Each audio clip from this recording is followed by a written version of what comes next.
I thought I would take a moment and discuss some topics concerning ancient Rome, mainly life, law, and politics. First, we will talk about apartments, and in ancient Rome, these were called insulae. The majority of the Roman population actually lived in these types of apartments. Some of these structures still exist today, as you can see in this photograph. Residents occupied the top levels, while the bottom levels consisted of shops. This would have been a very busy, active place. You can imagine people were coming down here to buy all sorts of goods. Foods, pottery, all sorts of things they would have needed for their daily life. And you would have seen all sorts of different people walking among these shops, Roman citizens and even some slaves that had been sent by their masters to buy whatever goods were needed. There was a lot of commerce going on in Rome. This really would have been the place to be during this time period, because Rome was the center of the Mediterranean world. During the time of Caesar, the population would have reached nearly 1 million inhabitants, so it really was the place to be. But the sheer size also led to a lot of overcrowding. Many of these apartments were very congested, which made the inhabitants prone to disease. Some of these insulae, however, could be very extravagant. It was not uncommon for a Roman aristocrat to live in an apartment before they purchased a house.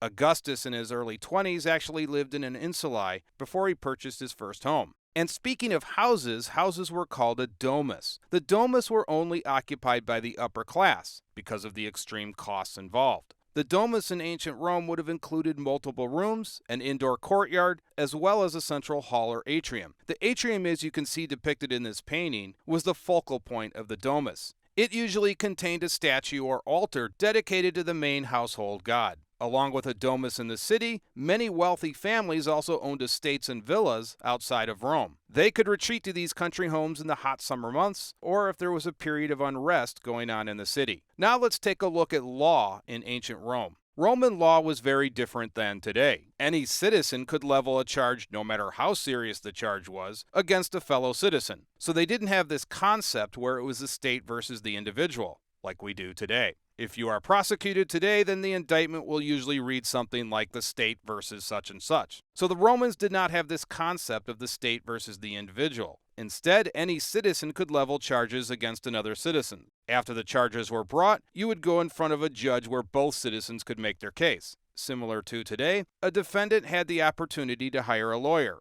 A lot of these cases were settled through bribery or in some cases intimidation. There were some judges, however, who were honest and didn't take bribes. Judges were often rotated in and out depending on the length of their term. So defendants would often delay their trial until they knew a corrupt judge would oversee the proceedings. If you had a significant political connection, there was a good chance you could get the case dismissed before the trial even started. Now, Roman law also allowed you a way out, especially if you thought you were going to lose the case and a guilty verdict was almost a sure thing. You could actually revoke your citizenship and leave Rome. You would then go into exile, but that was a much better alternative than a possible death sentence, especially if it was a serious offense. So you literally could just walk away and revoke your citizenship. Because you were not a citizen anymore, there could be no more proceedings against you. You were also allowed to take a majority of your estate with you. And if you were lucky enough to own a nice villa outside of Rome, that was not going to be a very difficult existence. The greatest setback for an elite senator in exile would have been the loss of political power, which meant everything to an aristocrat. Now, there was also an interesting way for the accuser to avoid a trial as well. Cicero prosecuted a famous case that involved rebels. He decided not to take the rebels to trial, since he knew they would revoke their citizenship and go into exile, thereby avoiding a possible death penalty. In order to get around this, Cicero instead had them condemned to death by the Senate without a trial. The decree issued by the Senate was the Senatus Consultum Ultimum, which translates to Final Decree of the Senate, or Final Act. We are also going to talk about politics, and in some respects, politics was very similar to today. One of the ways you got elected was off of your family name. That was a really big ticket item for the Romans. What has your family done in the past? And we see that today, right? We see that with several dynasties in American politics. Just take a look at the Kennedys or the Bush family.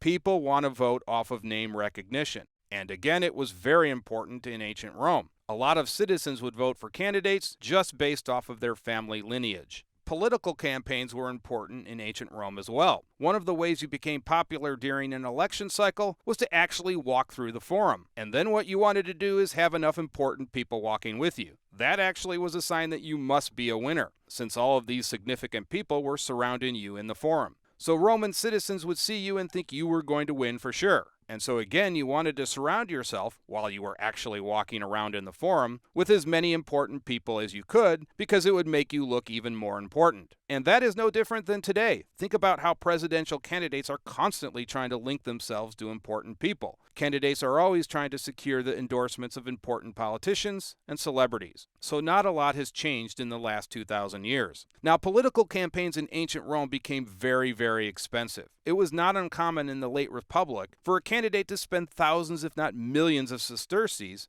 on a campaign for a high position. It was entirely possible for a candidate to spend their entire fortune on an election. In many ways, it was similar to gambling. If you didn't win, you could end up broke and, even worse, owe huge sums of money to creditors. Debts like these also allowed creditors to gain political favors. In fact, this was a very powerful tool for Marcus Licinius Crassus, because he would pay off a lot of these debts and then he had control over literally hundreds of politicians. Crassus even helped Caesar pay off some of his huge campaign debts. Of course, Julius Caesar, after finishing up his campaigns in Spain and Gaul, became one of the wealthiest individuals in Rome. And that leads to another point I want to make. Once you won the election, it was important for you to make money off of that post. Usually that was in the form of a governorship or military campaign. You wanted to make as much money as you could. Now keep in mind, this became far worse in the late Republic. These posts became huge money makers. Governors and generals would literally loot everything they possibly could